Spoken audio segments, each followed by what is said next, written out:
Listeners, imagine a world where every thought you want to express gets trapped inside you, as if your voice simply won't work. It's like standing in front of a window, seeing the world outside, but unable to open the door. This is the reality of people with selective mutism, where fear silences them in social situations. For some, this silence feels safer than speaking, even though it isolates them. And today, we are going to dive deep into the topic of selective mutism, guided by someone who's not only lived through, but is transforming lives through her work and writing. Our guest, Dr. Antje Bothin, is a communication coach, author, and an advocate for those with communication anxieties. Through her books and workshops, she provides practical strategies for breaking free from silence, giving people their voices back. Let's hear her story and learn how we can better support those facing similar struggles. Welcome, Dr. Anj. You for having me. Dr. Anj, I just read that introduction, the team helped me with, and I can so relate with it. It's probably, I would say, nearly 10 years down the line when I actually started public speaking or, being vocal up in the public out there. And I remember my very first day, the very first 2 days, basically, I would say one, which was probably around 20 years back or so when I was, in school, and I was given the opportunity to address the conduct the morning assembly, not the address part. And again, I just fumbled again, and I did the same mistake I did on the stage in front of 1,000 students on in the school morning assembly. I won, and that date was everything that could go wrong. It went wrong, and I got late. I like the whole assembly was waiting me for on the stage, and I fumbled on. I had to invite principal to address the assembly to the all the students out there, and I just said out, I would like to request our principal to come and conduct the assembly, and it was the whole school, 1,000 students laughing at me on that stage. And the second day was when our effective communications teacher in my college, first day of our graduation, my graduation day, she asked me to talk in front of or introduce myself in front of the 50 students that were part of my class. And I remember today, and even whenever I meet that teacher again after passing out, she often recalls that moment where the below half, like the below the abdomen, that part of my body was shaking like probably a six scale Richter earthquake happening, and the above part was totally calm, and I was speaking. So that trembling, that fear is real, and a lot of people go through, the fear and anxiety of speaking in public. And I would really like to hear your experiences and what got you into, being the advocate for people with communication anxieties. Yeah, selective mutism is when you have a child or a person that can speak in certain situations and then others they don't. So, for example, this person would speak freely at home with close relatives or parents, siblings, but they would not speak at nursery or at school or maybe even at work.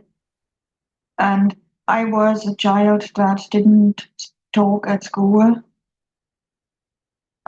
Maybe I talked the bare minimum with teachers when I had to, but I didn't really socialize with other children and make friends. So I was very quiet. And I think teachers and the other children noticed, and that led to bullying. But on the other hand, it's harder for parents to notice because they only know their child at home. And so at first, they may not notice that the child doesn't talk in public. What could be, the root cause for this? Is it because of something genetics that's there, or it's a response of the child because of something that he or she is going through at home or in his or her life that they may have experienced, and the response that the brain has given is that they have become, they have decided not to be that vocal outside. Is it because of that, or how is it, diagnosed, and how is it cured? It's complex. There can be different causes or even multiple causes. It can be genetic. There's usually a history of anxiety in the family. that might not show as not talking as such. It can be other things, but usually parents may be anxious and generally behave like that and maybe isolate the person. The child doesn't go to nursery, doesn't have a chance to talk with other children. So that could be things that happen. It could be the environment, um, how the person grows up, what happens, social interactions, maybe what you said, that they get laughed at for something, they make mistakes, and that can be something. But usually it's different for every individual, and it is not usually a big trauma or something like that, like a disaster or an accident, but more like very small things that maybe this child experiences as problematic, and then they have a reaction that it's safer not to talk. Mhm. But often, we have seen that children are a little shy as well. It's not always, it's selective mutism, because whenever a child meets a new person, they don't really, most of the children don't directly go and start playing with them. They take their own time to adjust with their, vibes, the aura that they're bringing in, and the person getting familiar. And then they start to open up slowly and steadily.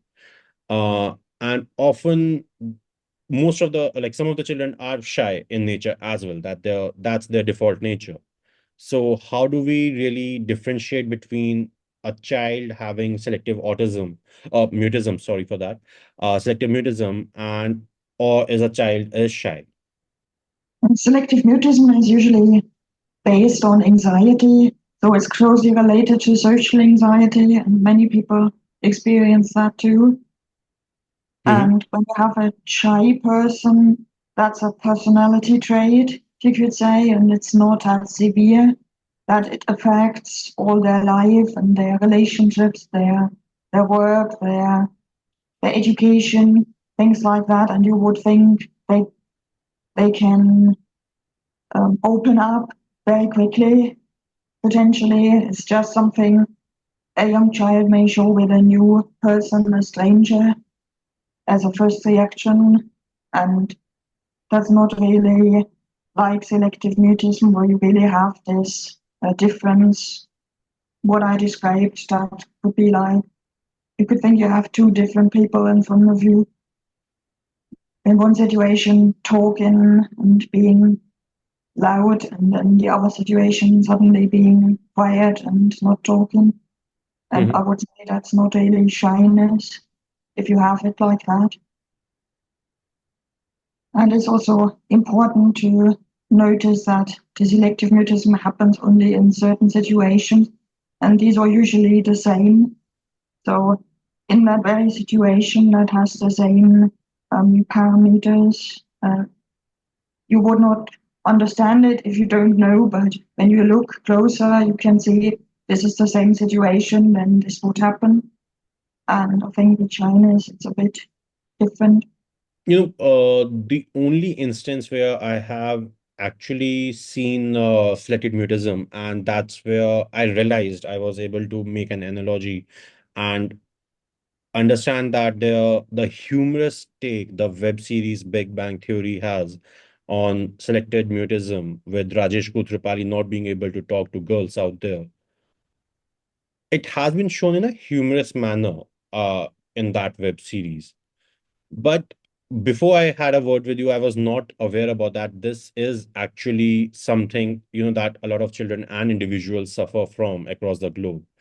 Can you share some statistics or how to really identify if somebody is going through selected mutism out there? There's a statistic that's 1 in 140 children suffer from it, so that's roughly one in every primary school, and maybe 1 in 2,000 adults or so. But that is just a number from a couple of years ago. And I would say that's an underestimation because many people don't know and many people wouldn't come forward. And so I think there's way more people who struggle in silence. what are the different forms of selected mutism, if there are any, so that it becomes easier for people now listening to this podcast, who can, really relate to it and identify it at a early stage to be more compassionate and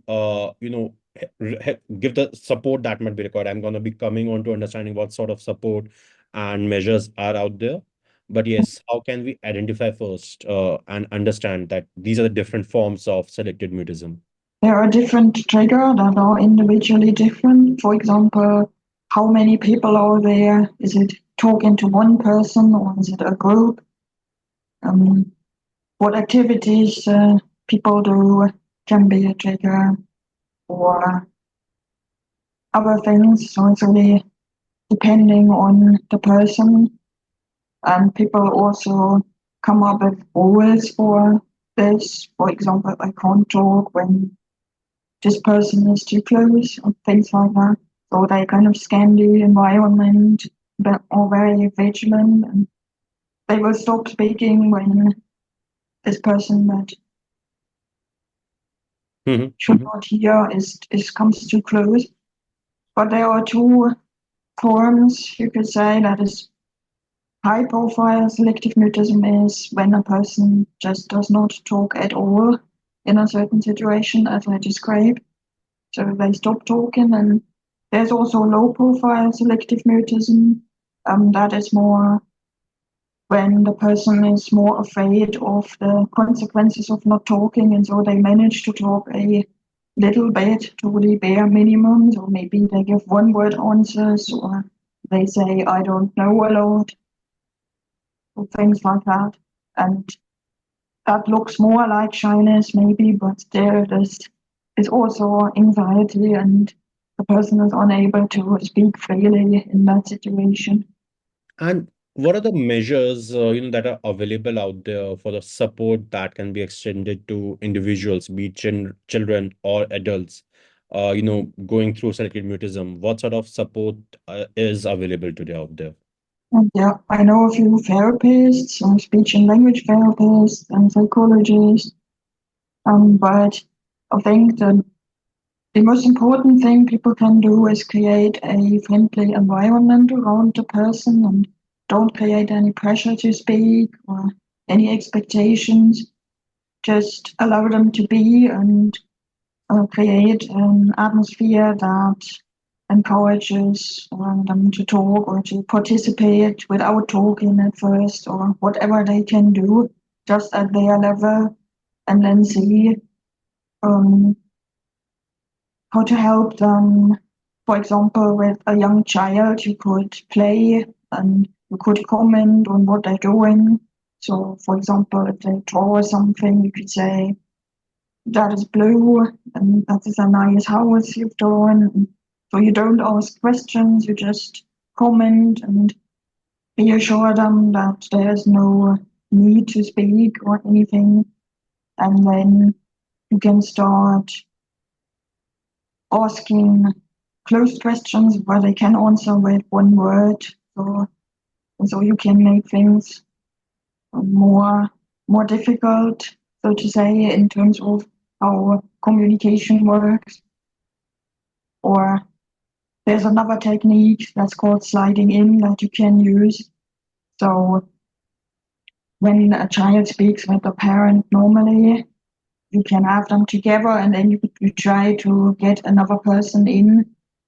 So by having this person coming closer and closer, and then kind of replacing the parent with that person, that they can speak to a new person. So gradually, so that's things you can do. Dr. Anj, help me understand, like when there are individuals who go through selected mutism, do they often face struggles in expressing themselves? Be it expressing any form of emotions out there, anger, love, or sadness. Do individuals face these challenges when it comes to people with the selected mutism?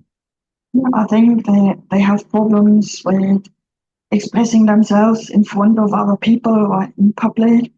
But when they get home, then they will tell their parents what happened. So then you will have this totally different reaction, and it's usually so that they talk too much at home because they have something, because they didn't speak all day at school, for example, and they need to do this at home. But it's really anxiety and not being able in that moment when they're unable to speak, and that's very frustrating as such because these people want to speak. It's not a choice. It it causes that this person is not heard, right? So Yeah. nobody knows their opinion or anything they had to say, and so they get excluded and isolated pretty easily in a group, like at school or at work.